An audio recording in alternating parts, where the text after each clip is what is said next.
믿습니다. 예수님을 의지함으로 저희가 구원을 얻고 죄사함을 얻으며 정말 하나님 앞으로 인도하심을 받음을 저희가 다시 한번 기억하기 원합니다. 찬양의 마지막에 참 더욱 믿음 주소서라고 고백하는 것과 같이 주님 당연한 것과 같은 이 믿음이 때로는 심하게 흔들릴 때가 분명히 있사오니 주님께서 붙들어 주셔서 항상 저희가 믿음을 지키고 주를 향할 수 있도록 하여 주시옵소서. 사랑하는 주님께서 오늘 아침 말씀을 통하여서도 저희의 믿음 가운데 계속해서 그 믿음에 걸음을 주고 단단하게 하며 굳건하게 버팀목을 세우는 귀한 시간과 기회가 될 수 있도록 은혜 주시기를 간절히 간구드립니다. 사랑하는 예수님 이름으로 기도드렸습니다. 아멘. 네, 마태복음 9장입니다. 27절부터 38절 마지막까지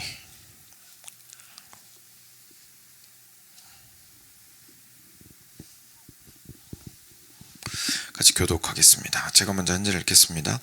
예수께서 거기에서 떠나가실새 두 맹인이 따라오며 소리질러 이르되 다윗의 자손이여 우리를 불쌍히 여기소서 하더니 예수께서 집에 들어가심에 맹인들이 그에게 나아오거늘 예수께서 이르시되 내가 능히 이 일 할 줄을 믿느냐 대답하되 주여 그러하오이다 하니 이에 예수께서 그들의 눈을 만지시며 이르시되 너희 믿음대로 되라 하시니 눈들이 밝아진지라.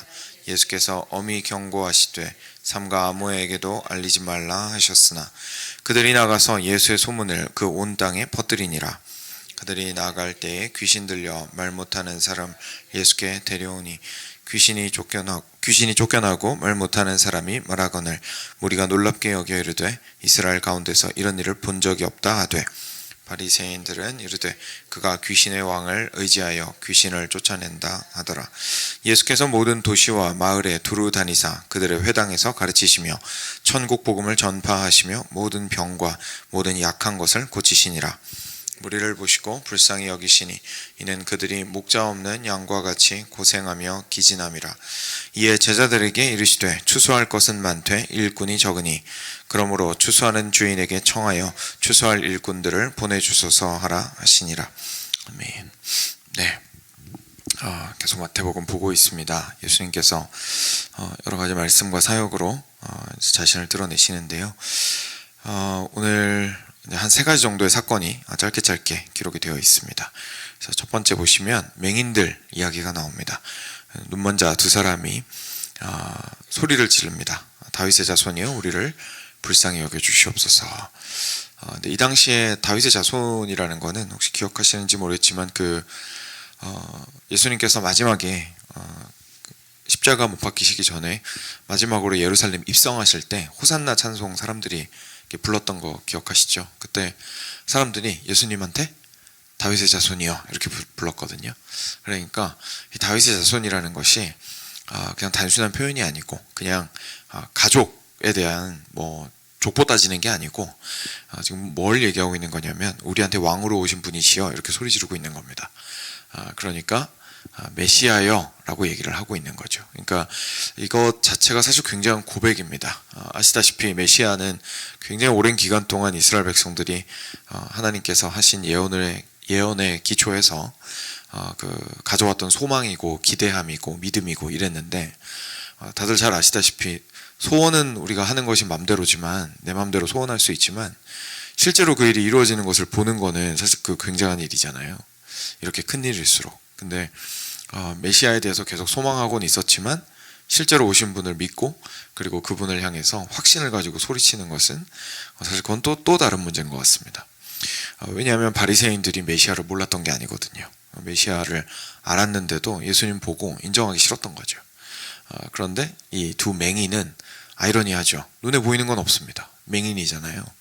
그러니까 눈은 어두워서 보이는 건 없는데 믿음의 눈은 열려 있는 거죠. 그래서 그렇게 들리는 이야기들을 통해서 이 예수님이 정말로 약속된 다윗의 자손으로 오신 거구나 라는 사실을 알게 되었고 확신하게 되었고 우리가 살 길은 이분 붙드는 것밖에 없다 라는 사실을 알게 되어서 소리를 지르게 됩니다.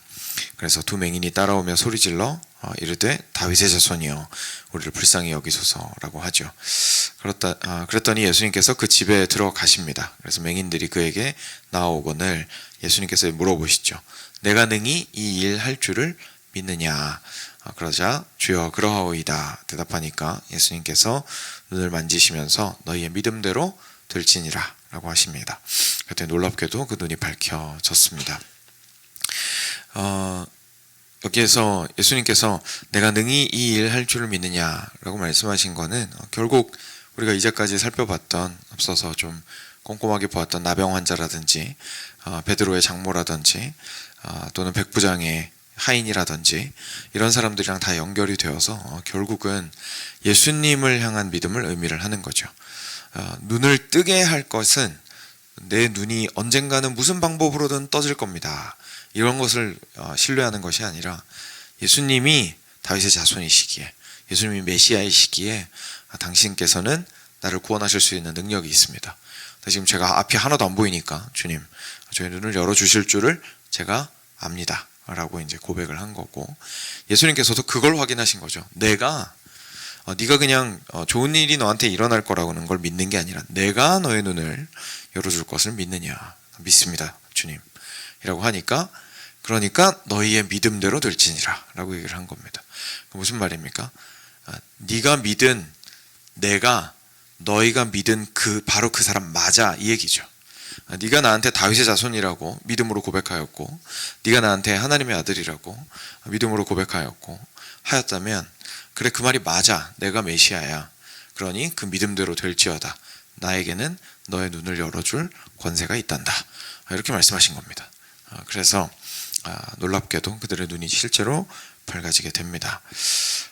근데 신기한 거는 예수님께서 그 뒤에 아무한테도 알리지 말라라고 하셨습니다. 이제 그 나병 환자들 같은 경우에는 제사장한테 가서 보이고 제사도 지내고 하라고 하셨던 것은 나병에 관련된 율법이 있었기 때문이죠. 근데 눈이 열린 사람에게는 뭐 그런 율법은 없었기 때문에 상관이 없었지만, 근데 이 사람 같은 경우에는 예수님께서 삼가 아무에게도 알리지 말라라고 하신 것은 사실 그 다음과 같은 상황이 발생을 하기 때문입니다. 뭐냐면 예수님께서 하신 일들이 곡해되고 오해되고 사람들이 멋대로 해석하고 하는 일들이 발생할 수밖에 없기 때문이죠. 조금 더 정확하게 얘기하면 예수님은 이 땅 가운데 우리의 죄를 용서하기 위한 메시아로 오셨는데, 사람들은 그냥 자기 인생 좀 편안하게 해줄 메시아, 그리고 우리를 로마의 압제에서 구원하고 예전과 같은 유다 민족의, 이스라엘의 영광을 솔로몬 때와 같이 회복시킬 수 있는 정치적인 리더, 지금 우리식으로 얘기하면 멋있는 대통령, 뭐 이런 사람이 될 거라고 생각을 한 거죠. 그런 오해를 방지하기 위해서 예수님께서 말하지 말라고 하신 건데, 예수님께서 경고를 하셨다고 해서 뭐 모르셨겠습니까? 그죠? 당연히 가서 사람들이 떠들고 다니니까 당연히 아셨지만, 그럼에도 불구하고 이제 경고를 하셨던 것을 저희가 보게 됩니다. 그러니까 다시 돌려서 말하자면 예수님께서는 당신이 어떤 메시아로 오신 것인지에 대해서 좀 정확하게 뜻을 가지고 계셨고, 그 길을 계속 걸어가고 계시는 중이었습니다. 근데 32절부터 보시면, 그들이 나갈 때에 귀신 들려 말 못하는 사람을 예수께 데려오니 귀신이 쫓겨나고 말 못하는 사람이 말하거늘 무리가 놀랍게 여겨 이르되 이스라엘 가운데서 이런 일을 본 적이 없다 하되, 바리새인들은 이르되 그가 귀신의 왕을 의지하여 귀신을 쫓아낸다 하더라. 이번에는 귀신이 들려서 말을 못하는 사람을 예수님께서 고치셨습니다. 근데 이 사건은 핵심이 그 사람을 고치셨다는 게 아니라 고치신 이 사람을 보고 사람들이 어떻게 반응을 했냐는 거예요. 그러니까 앞에서 봤던 그 눈이 열린 맹인의 케이스, 그런 케이스들이 굉장히 많았는데 예수님께서 많은 일들을 하셨기 때문에 그걸 보고 사람들이 어떻게 반응했냐는 겁니다. 근데 그거 보고 정작 고침 받았던 사람들은 믿음을 가지고 예수님께 나와왔지만, 주변에서 본 사람들은 먼저 첫 번째 부류는 그냥 놀라는 거예요. 물론 속으로 깊이 좀 생각해보는 사람도 있었겠죠. 그렇지만 일단은 영문을 알 수가 없으니까, 와, 이게 무슨 이런 일이 다 있나? 그죠? 그래서 깜짝 놀래가지고 이제 그 상황을 보고 이해하고 싶어하고 궁금해하고 놀라고 이런 일들이 있었습니다. 이런 일 본 적이 없어요. 근데 다들 아시다시피 그 자체를 저희가 믿음이라고 보긴 힘듭니다. 그러니까 믿음은 우리가 지금까지 살펴봤던 것처럼 예수님께서 하나님의 아들이시라는 사실이 실제 나한테 의미가 있어야 됩니다. 그렇죠? 그래서 맹인이 아, 저분이 하나님의 아들이시라면, 다윗의 자손이시라면 나를 고치실 수 있어. 그래서 갈 거야. 그죠? 이렇게 돼야 되는 거죠. 우리들도 마찬가지죠. 믿음이라는 것이 우리가 예수님이 누구신지를 보고 나서 나로 하여금 움직이게 만들어야 됩니다. 저분한테 가야겠다. 뒤로 물러서는 게 아니라 뭐 어련히 오시겠어? 그럼 절대 못 만납니다.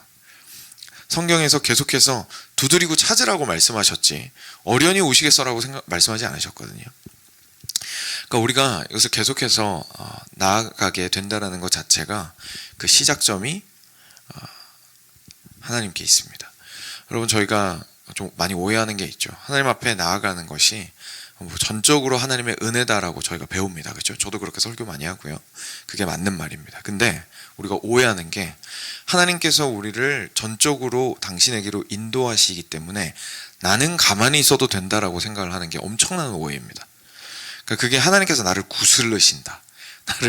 나를 움직일 수밖에 없게 만드신다. 이런 뜻이 아니에요. 우리가 다양한 방식으로 하나님 앞에 나아오는데 그 뒤편에 하나님께서 나를 밀고 계신 걸 우리는 못 느낍니다. 나는 가만히 주저앉아 있고 내가 느낄 수 있도록 하나님이 나를 움직여 주실 거야. 그건 굉장한 오해입니다. 내가 열심으로 나아가는 것 또한 하나님께서 뒤에서 밀고 계시다라는 고백인 거지, 하나님이 나를 100% 인도하신다는 얘기가 나는 가만히 앉아 있어도 되고 내가 힘들거나 상처받았으면 그냥 주저앉아 있어도 되고 때가 되면 하나님이 내 마음을 어련히 바꿔주시겠거니라고 생각하는 게 아닙니다. 왜냐하면 실제로 그 어려운 상황 가운데 내가 주저앉아 있을 때 그리스도가 보이면 그분이 나를 혼내러 오신 분이 아니라 나를 고치러 오신 분이라는 걸 알게 되거든요. 그리고 고칠 수 있는 분이라는 것도 알게 돼요.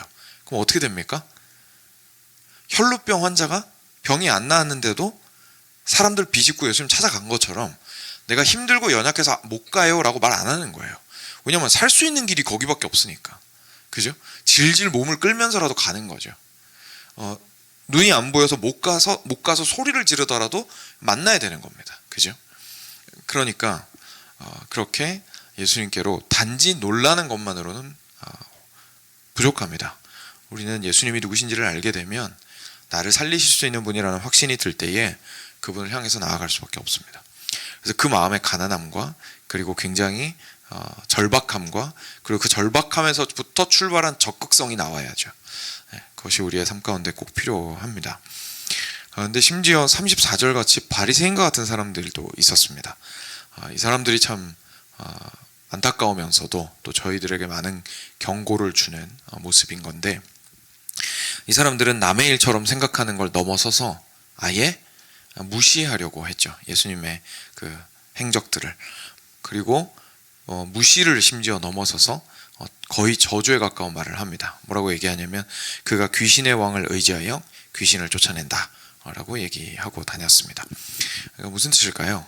그러니까 예수님께서 하시는 그 일이 놀랍다라는 사실은 부정할 수가 없습니다. 왜냐하면 자기들은 할 수 없는 일들을 하고 있잖아요. 그죠? 마치 애굽에서 로마가 아니죠. 애굽의 마술사들이 어느 정도는 모세가 하는 일을 따라할 수 있었어요. 그렇죠? 근데 그 열재앙에서 그 뒷부분에 해당하는 큰 재앙들 같은 경우에는 뭐 엄두도 못 냈습니다. 근데 그들이 그 상황 가운데에서 뭐 그렇다고 해서 놀라운 이스라엘의 하나님 앞에 머리를 바로 조아렸냐면 그렇지 않았잖아요. 근데 그런 것처럼 이때 바리새인들 역시 머리를 숙이지 않고 그들을 향해서 예수님을 향해서 뭐라고 얘기를 했냐면 예수님이 하시는 일은 귀신이랑 한패라서 가능한 거야. 이런 소리 하고 앉아 있는 거죠. 그러니까 우리가 보통 이런 말 언제 하는지 한번 생각해 보시면 사실 시기하고 질투할 때 이런 말이 참 많이 나옵니다. 그죠? 그러니까 상대방이 하고 있는 일을 끌어내리는 거잖아요. 그리고 야, 쟤는 집이 금수저라서 저기까지 간 거야. 야, 쟤는 봐봐, 교활하잖아. 뒤에 뭔가 다 생각이 있고 이렇게 빠릿빠릿하게 교활하게 움직여서 지금 저기까지 잘 된 거는 그냥 된 게 아니고 편법을 쓴 거야. 그죠? 저희들이 그렇게 근거도 없이 상대방을 끌어내릴 때가 있습니다. 그리고 그거를 스스로 아주 굳건하게 믿죠. 굳건하게 믿습니다. 그게 사실 진짜 무서운 점인 것 같아요.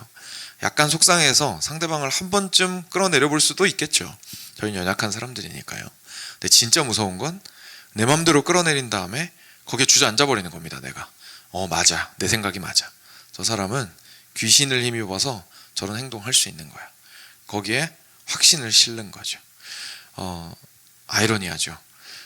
우리가 예수님이 누구신지를 믿는 믿음과 극명하게 대조가 되는 모습이라는 것을 저희가 알게 됩니다. 모든 것들을 다 이해하지 못해도 예수님을 보면서 예수님이 하신 일이 진리라고 믿고 다윗의 자손이라고 외치는 믿음을 가진 사람들이 있었던 반면에, 예수님이 하시는 일이 똑같이 이해가 안 되는데 눈에 보이는 것을 보고는 자기 마음대로 해석하고 심지어 그것을 굉장히 부정적으로 이야기한 이후에 자신의 그 믿음에 주저앉아 버리는 일들을 저희가 보게 됩니다.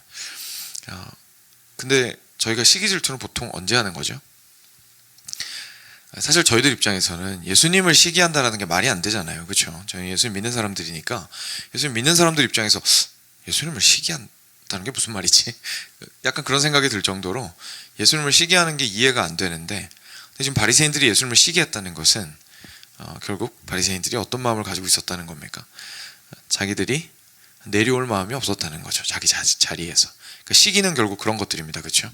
내가 내 자리에서 옆 사람 때문에 내려와야 되거나 저 사람이 나보다 높아지는 걸 도저히 보고 있을 수가 없는 거예요. 속이 막 부글부글 끓는 거죠. 그래서 이런 말들을 하게 되는 것이죠. 쉽게 말해서 자신이 구축한 자기의 나라가 너무 소중해서 왕으로서 오신 예수 그리스도를 맞이할 준비가 전혀 되지 않았을 뿐만 아니라 굉장히 적극적으로 반대하고 있다는 것을 제가 보게 됩니다. 저희들도 삶 가운데서 이런 모습들이 분명히 많이 있는 것 같습니다. 그래서 과연 우리는 그냥 단순히 놀라고 마는 사람인가?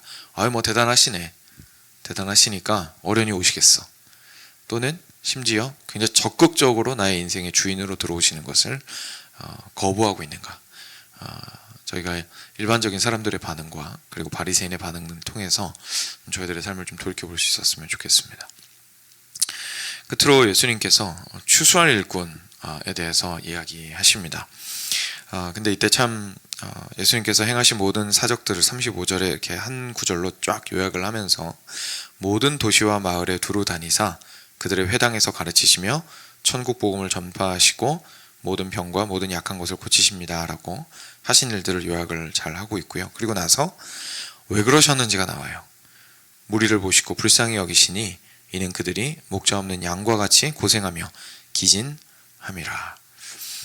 예수님께서는 그 무리를 굉장히 불쌍하게 보셨습니다. 그리고 그들이 목자가 없는 양과 같이 고생하고 기진하여 있는 사실을 마음 아파하셨습니다. 그냥 머리로만 아신 게 아니라 마음 아파하셨습니다. 그래서 그들에게 나아오시고 그들을 구원의 길로 인도하고자 애를 많이 쓰셨던 거죠. 목자 없는 양과 같이 그들이 있는 상황에 대해서 볼 수 있는 사랑의 마음이 예수님 가운데는 있으셨다는 것을 저희가 보게 됩니다.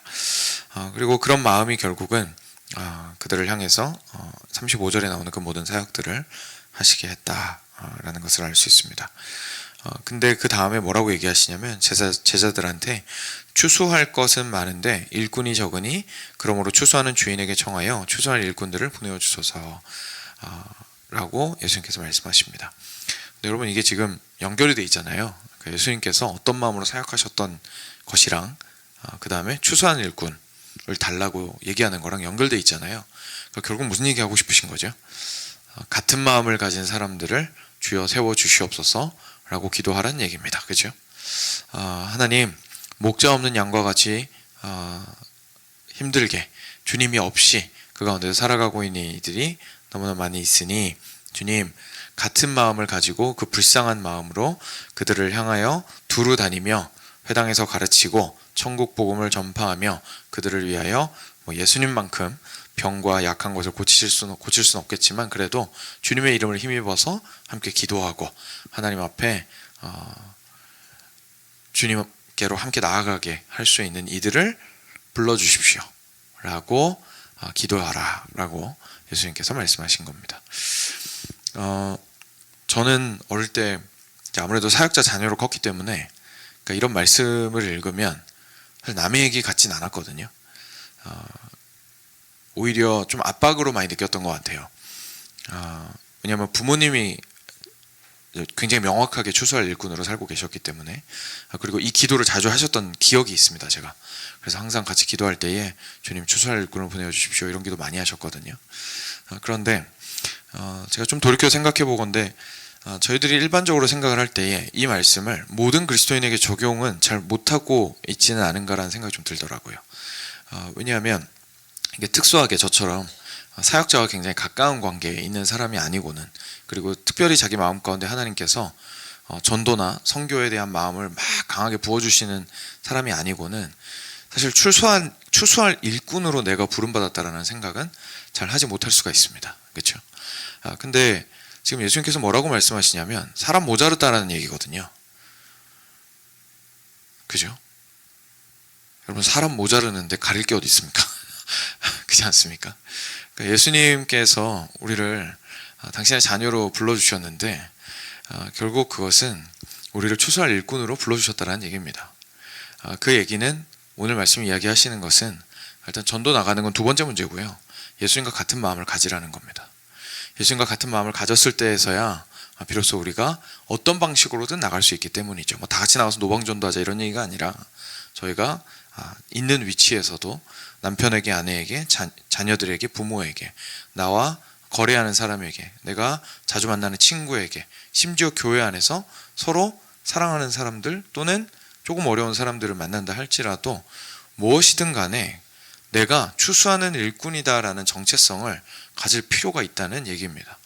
그 말은 결국 무슨 얘기냐면 상대방의 유익을 하나님께로 인도함으로써 구할 수 있어야 된다는 얘기입니다. 그렇죠?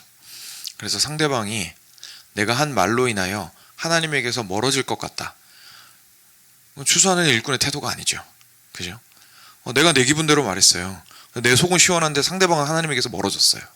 추수할 일꾼으로서의 태도가 아니죠. 그죠?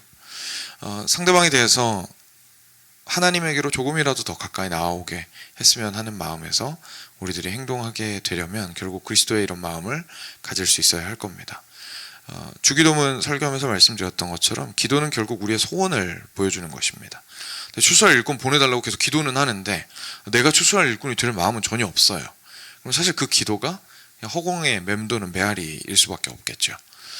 그래서 우리가 이 말씀을 좀 보면서 예수님께서 쭉 세 가지가 좀 이어지면서 맹인을 주님께서 눈을 여신 것은 예수님이 누구신지를 그들이 믿었기 때문이고, 그 사실을 우리가 그냥 멀뚱멀뚱 쳐다보면서 놀라거나 박수치거나 그러고 끝나서도 안 되고, 당연히 바리새인들과 같이 나의 인생의 왕으로서 오시지 못하도록 적극적으로 반대하는 것도 안 되고, 오히려 예수님과 같은 마음을 가지고 추수하는 일꾼으로서의 마음이 되어서 주님과 같은 자리로 나아가고자 해야 한다라는 사실을 제가 좀 정리를 했으면 좋겠습니다.